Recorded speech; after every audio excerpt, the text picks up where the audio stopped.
قرآن کریم کے 23ویں پارے کے بالکل ابتدا میں اللہ تبارک و تعالیٰ نے ایک واقعے کو ذکر فرمایا ہے، بلکہ یوں کہیں یہ 22ویں پارے کے بالکل آخری حصے میں اور 23ویں کی ابتدا میں، یعنی سورہ یاسین کے دوسرے رکوع میں اللہ تبارک و تعالیٰ نے ایک بستی والوں کا قصہ ذکر فرمایا ہے کہ ان کی طرف اللہ تعالیٰ نے تین رسولوں کو بھیجا، پہلے 2 کو بھیجا اور پھر اس کے بعد مزید ایک، اس طرح سے کل 3 رسول ایک بستی کی طرف بھیجے گئے۔ اب اس میں علماء کا اختلاف ہے کہ یہ حقیقتاً اصطلاحی رسول تھے، یعنی جیسے نبی ہوتے ہیں رسول ہوتے ویسے، یا پھر حضرت عیسیٰ علیہ السلام کے حواریین میں سے تھے جن کو ہدایت کے لیے اس بستی کی طرف تبلیغ کے لیے بھیجا گیا تھا، اور چونکہ جس کو بھیجا جاتا ہے اس کو مرسل کہتے ہیں، اس اعتبار سے یہ رسول ہو گئے، یعنی بھیجے ہوئے، ہدایت کے لیے تبلیغ کے لیے بھیجے ہوئے شخص۔ بہرحال یہ 3 افراد تھے جو یا تو حقیقتاً رسول تھے یا پھر تبلیغ کی مقصد سے بھیجے گئے تھے حضرت عیسیٰ کے حواریین میں سے۔ انہوں نے ایک بستی کی طرف یہ حضرات گئے اور وہاں کے لوگوں کو جو بت پرستی میں مبتلا تھے دین کی طرف اور وحدانیت کی طرف آنے کی، توحید کی دعوت دی، لیکن اس میں سے صرف ایک شخص ایمان لے آیا، وہ بھی ان کے معجزے کو دیکھ کر، اور باقی پوری کے پوری بستی یا بستی کے زیادہ تر افراد بہرحال بت پرستی کے اندر مبتلا رہے اور پھر اللہ تبارک و تعالیٰ کے عذاب کا شکار ہو گئے۔ اس واقعے کو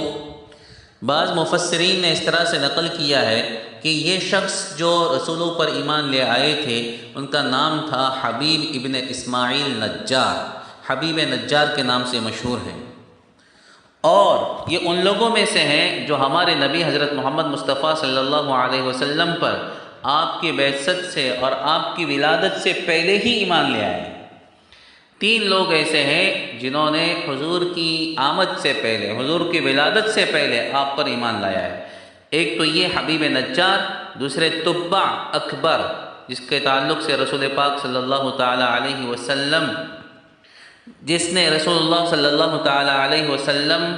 کی بشارتیں کتب سابقہ میں پڑھ کر جو آپ پر ایمان لایا تھا، نمبر 2 وہ، اور نمبر 3 ورقہ بن نوفل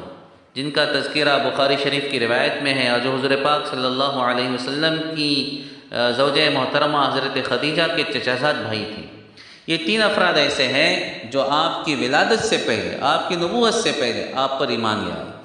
تو یہ حبیب نجار کا قصہ تاریخ کی اور تفسیر کی کتابوں میں لکھا ہے کہ یہ شخص جذامی تھے، مطلب کوڑ تھا ان کے بدن پر، اور ان کا مکان شہر کے سب سے آخری حصے میں تھا، لوگ ان سے کٹ کر رہا کرتے تھے۔ یہ ایک مدت تک تقریباً 70 سال تک اپنے جھوٹے معبودوں سے دعا کرتے رہے، درخواست کرتے رہے کہ مجھے تندرست کر دے، شفا مل جائے، لیکن وہ جھوٹے معبود،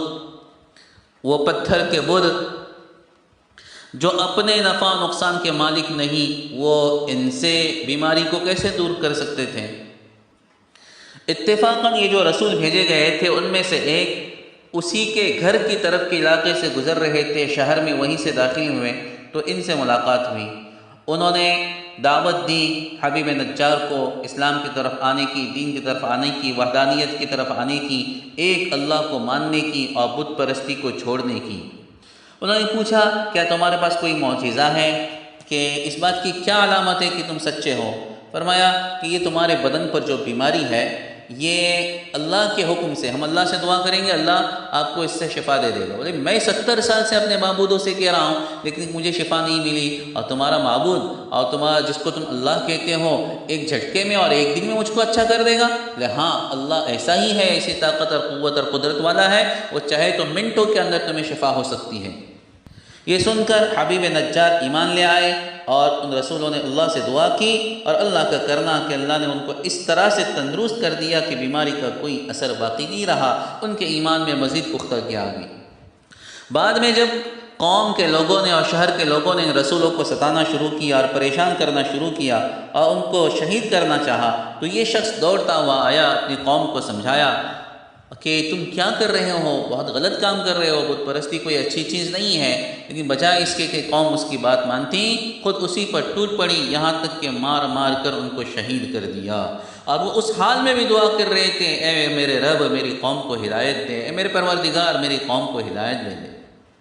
جب یہ شہید ہو گئے تو اللہ تبارک و تعالیٰ کی طرف سے ان کی روح کو حکم ہوا، قیل ادخل الجنہ، حکم ہوا کہ داخل ہو جاؤ بہشت میں، اس کی نعمتوں میں۔ قال یا لیت قومی یعلمون بما غفر لی ربی وجعلنی من المکرمین، وہ کہنے لگے کاش کہ میری قوم کو پتہ چل جائے کہ میرے رب نے کس طرح سے مجھ کو بخش دیا اور کس طرح سے میرا اکرام فرمایا ہے۔ اللہ تبارک و تعالیٰ نے ان کی اس خواہش کو پورا کیا اور ان کے قصے کو قرآن کریم میں، بلکہ سورہ یاسین کے اندر، جس کو قلب القرآن بھی کہتے ہیں، قرآن کا دل کہتے ہیں، اس صورت میں اللہ تبارک و تعالیٰ نے ان کے قصے کو ذکر فرمایا ہے۔